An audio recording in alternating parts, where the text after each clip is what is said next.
Okay, we're recording, so we'll get started. Welcome everyone to the Thursday, October 28th media briefing. Today we have Nicole Dutry, our CEO, who will share a few remarks and then we'll take questions. Nicole? Good morning, everyone. So we're steering away, or I guess a little different today from what we would normally do on a Thursday. Dr. Mizrahi isn't with us, and as well, our normal EPI presentation isn't available today. So we will be putting out a summary report that captures the same data elements that we would normally present. Our manager of epidemiology would normally present on a Thursday, but certainly can answer questions. We've spent a lot of time talking about COVID-19. However, today we also want to start preparing and talking about the flu season, which is upon us.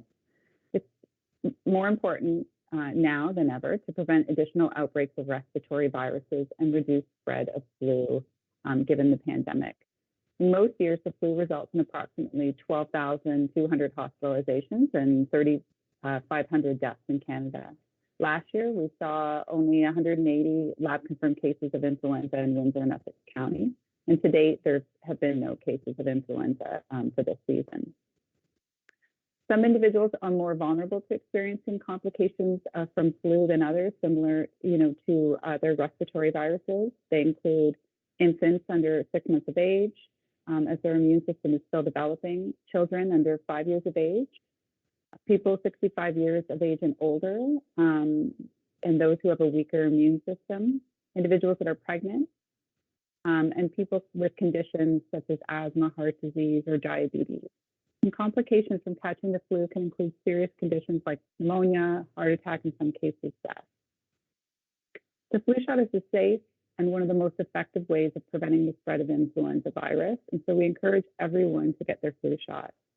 Other important measures that can be taken to prevent influenza, which are similar to all of the practices we are doing now for COVID-19, is reminder to wash your hands often, clean and disinfect surfaces, make sure you're sneezing and coughing. We haven't talked about that for a while, into your sleeve or a tissue, and just being careful around, touching not to touch your face with unclean hands. And certainly the message for flu, as well as anything, is stay home if you are sick. There's a few differences between the flu and COVID-19. Both are contagious respiratory illnesses, but they are caused by different viruses. The flu is caused by influenza virus, while COVID-19 is the new coronavirus called SARS-CoV-2. Both are spread similarly in many ways when someone coughs or sneezes through respiratory droplets. And, it's important that people really don't attend work, stay home, and if you're unsure, do the COVID-19 assessment online and go to an assessment center just to be sure that your symptoms aren't COVID, and then, of course, there are tests for flu. Where you can get your flu shot, anyone can get their flu shot for free from their healthcare provider, most walk-ins and participating pharmacies, and then children 5 years of age and older can receive their flu shot at pharmacies. In an effort to increase the high-dose flu vaccine, it's recommended that those 65 years and older get their high-dose flu shot at their healthcare provider and/or participating pharmacy.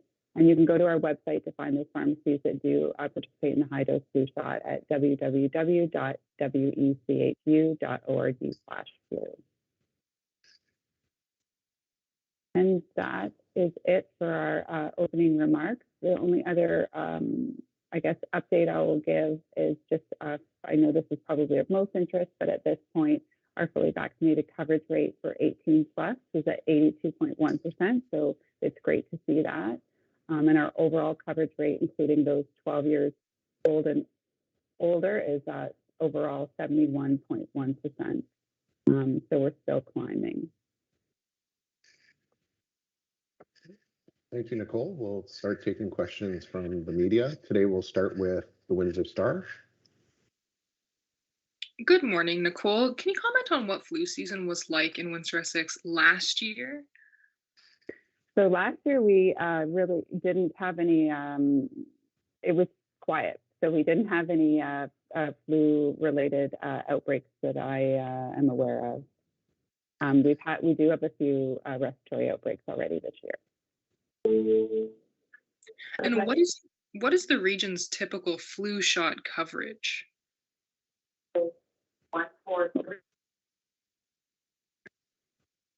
Sorry. The percentage of our flu shot coverage, I'd have to check with our team and we can get you an exact percentage. I wouldn't want to give a number that is inaccurate. It is important to note, I do want to take the opportunity to note as well that individuals can get their flu shot along with their COVID shot. So if they still haven't received their shot for COVID-19, they can get both vaccinations at the same time as well. At any participating pharmacy or healthcare provider, and at our mass clinics as well. Thank you. Any questions from AM 800? Yeah, just kind of to that one there. I know I read last year that there were a lot of different provinces, places that hadn't seen as much of the flu with the masking and the rest. So with the big blitz on the flu shots, both locally and provincially, is it because you're kind of thinking with our vaccination rates climbing on COVID and people getting back to normal that it's something that we might see a flare up? So trying to get out ahead of it? Well, yeah, I mean, absolutely. Last year we had, as you know, much less activity. We had a lot more restriction in our movement as well. And this year with our vaccination climbing and, some of the announcements that the province has made, there's a lot more activity. There's a lot more socialization, and so we would expect to see some cases, and just want to make sure that and remind our public to remain vigilant, and that the vaccine for flu, our COVID vaccine doesn't cover the flu, and so it's another important vaccination that we want to encourage the community to get, so that we can make it through this, winter, hopefully, hopefully with not a lot of, flu cases as well as not a lot of respiratory outbreaks. Thank you. Any questions from CBC? Yes, good morning. I appreciate that the epi-summary will be online later, but any general comments on the trend that we saw this week? Yeah, so we are still seeing a decrease in our average case rate. So actually quite significantly this week as opposed to last week. So that's really, really good news. I'll just look for a note here. So our case rate is 28 cases per 100,000 for this past week, so October 18th to the 24th. The previous week it was 47.7 per 100,000. So we are continuing to see a decrease, which is really, we're really glad to see. Thank you. And with that active caseload now under 200 cases, has that relieved some of the pressure on case and contact management? So yes, definitely. I would say the bulk of our work is still related to children and youth. So of the cases that are observed, we still have, a good proportion of them that are amongst children and youth. And there is quite a lot of work that goes along with that when there's any exposure, in particular in a school setting. So our team is still, quite busy, but yeah, it does take off a little bit of the work. It allows us to sort of relook at some of our practices, get organized, and then, we're hopeful that we'll maintain this way, but we're certainly always preparing for any potential surge, knowing that we're going into the holiday season. Again, more gatherings, more activity, and so we just, as an agency and organization, will ensure that we're prepared for that. But it is an opportunity for us to sort of look at everything with practices and maybe get back to some of the work that we've put on hold. Thanks very much. Any questions from Blackburn? Yes, Nicole, I wanted to ask you, do you not to dismiss at all the seriousness of the flu vaccine or anything, but we're all still masked. Do you anticipate fewer cases this year as a result of that? Yeah, I mean, as I said, the measures that assist with preventing flu are similar to the measures that we've had in place for COVID-19. They're both respiratory diseases, so masking certainly assists. Again, being vigilant with hand washing and minimizing contact, all the things that everybody is observing will assist in reducing the spread of influenza as well as COVID-19. So yes. So I guess to answer that is we would expect to see this year to be unlike previous years before the pandemic, but certainly you never want to let our guard down, and the vaccination is an important part of that strategy. Also, I wanted to ask you also about the decision to resume extracurricular activities at schools. Can you tell me, I guess, what played into the decision to go ahead and give the school boards the go-ahead? So we provided our recommendation, a few weeks ago to the board related to extracurricular, and that included sports. Our recommendation was for those who are fully vaccinated, and that if limited to those who are fully vaccinated, that extracurriculars could resume, and for those individuals. Again, we know that if it's limited to those who are fully vaccinated, we know they are less likely to get COVID-19. We also know, both looking at provincial, but also certainly our own local data, we have analyzed our own local data. We know they're much, much less likely. Individuals who are fully vaccinated are also less likely, if they do get COVID, to have severe symptoms, but also they're less likely to spread to others. So really it's about the risk. So we felt comfortable and confident that, they could move safely with a much lower risk if they move forward with a fully vaccinated policy. And what date did you guys recommend for the resumption of that? We didn't provide a specific date. It was, up to the boards when they could effectuate a policy to ensure that extracurriculars could begin and be limited to those groups. Thank you. Any questions from CTV? Yes, thanks, Mike. Hi, Doctor. Hi, Nicole. Sorry, I was a late addition, so I wasn't sure. I'm not sure if you guys talked about the flu shots or not, but just talking about the flu vaccine. And from what I remember, we had a low count last year. So yeah. Do you expect a bump this year? Is that why we're pushing for the flu vaccine? Yeah, you're right. We did have next to nothing last year. Again, we also had, we had a lot more restrictions in our activities last year, and between individuals, and I think much more strict practices. So yeah, we expect to see cases every year. We would expect to see some change whenever you relax measures for COVID that are similar to measures for any respiratory disease. So we really want to encourage, everyone to get their flu vaccine. It is out there and it's convenient. You can get it at the same time as your COVID shot if you haven't yet gotten your vaccination for COVID-19. And we really want to prevent, again, any further outbreaks for respiratory illness beyond just COVID-19 and influenza. Certainly, we're preparing for that.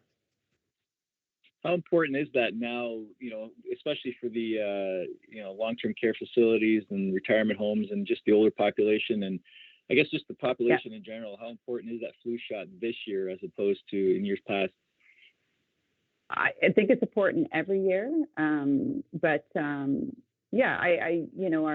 long-term care and retirement homes, they are a vulnerable group for COVID and also certainly for influenza. When we think of long-term care and retirement homes, they were under considerable restrictions over the past, 18 months during the pandemic to, ensure that we prevented the spread of COVID-19, protected residents and staff that are working in those facilities. And so it's very important, certainly, for those settings. We want them to be able to continue to have visitors. We want them to be able to continue to have a good quality of life, and so preventing both COVID-19 and other respiratory viruses from entering a facility such as a long-term care retirement home is paramount. Okay, last one. Are you worried that people are going to be, I don't know, not against it, but just kind of roll their eyes, goes, oh my goodness, here we go again with another vaccine? Are you worried the negative aspect of that, I guess? We're public health, we're always worried. But yeah, I don't think so. I think, I'm not worried that, I think it's a lot. I certainly think that there is a lot.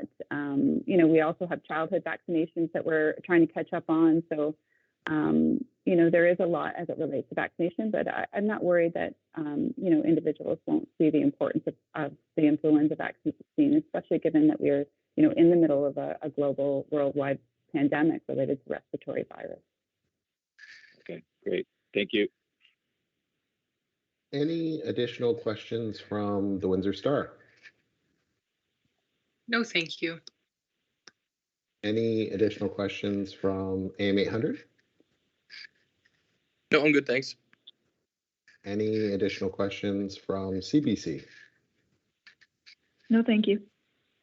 Any additional questions from Blackbird? I'm good, thank you. Any additional questions from CTV? Well, I'm going to ruin the flow. How's that? So did you guys talk about childhood vaccination? No, we didn't. Oh, you didn't? Okay.